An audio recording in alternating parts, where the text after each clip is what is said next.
Nací el 23 de noviembre de 1883 en Ciudad Guzmán, conocida también por Zapotlán el Grande en el estado de Jalisco.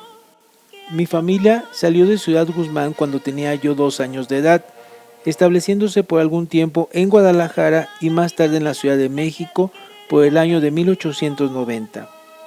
En ese mismo año ingresé como alumno en la escuela primaria anexa a la Normal de Maestros, que en esa época ocupaba el edificio que ha sido sucesivamente Escuela de Altos Estudios, Departamento Editorial de la Secretaría de Educación Pública y Facultad de Filosofía y Letras en la calle del Licenciado Verdad.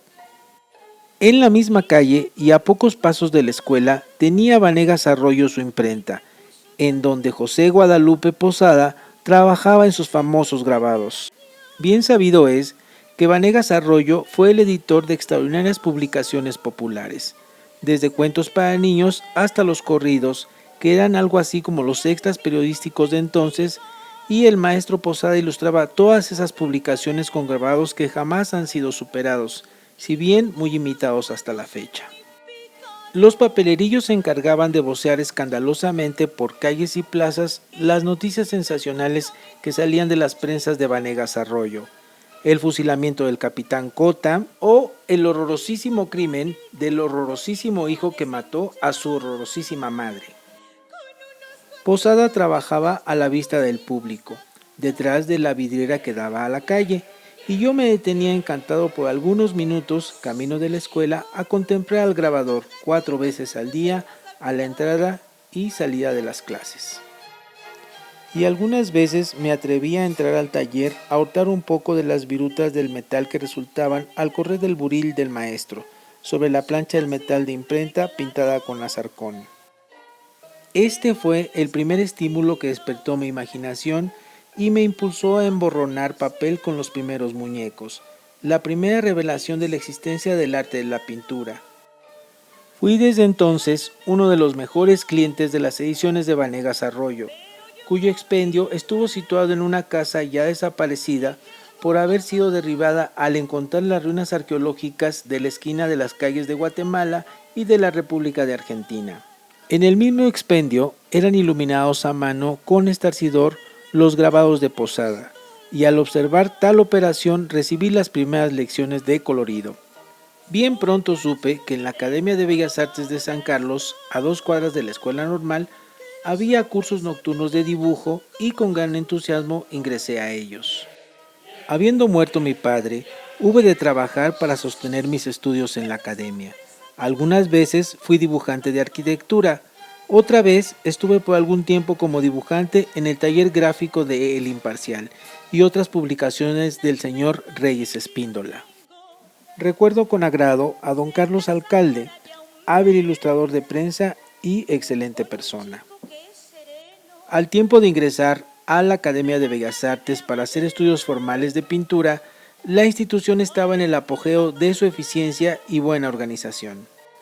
Todos sabemos lo que pasó al triunfo de la revuelta maderista y de cómo se hizo gobierno.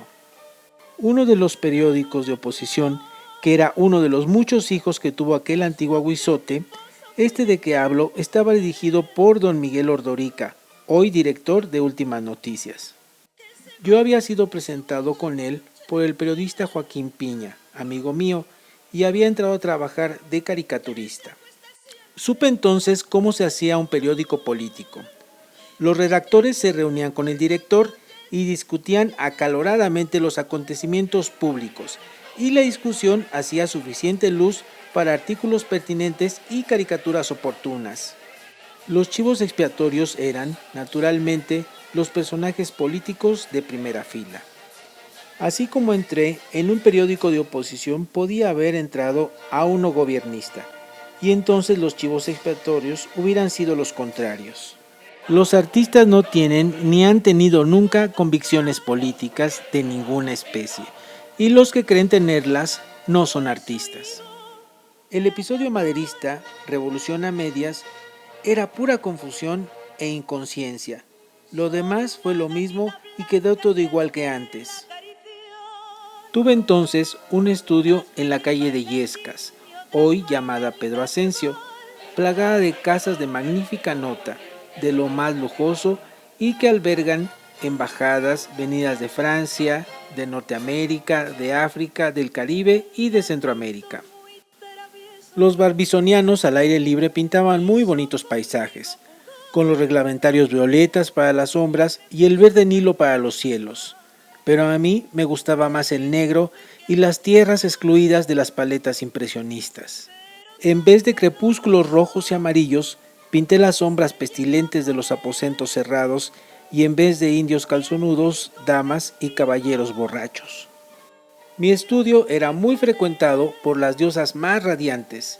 Les encantaba verse retratadas en mis pinturas y se las llevaban gustosas después de servir de modelo para las mismas.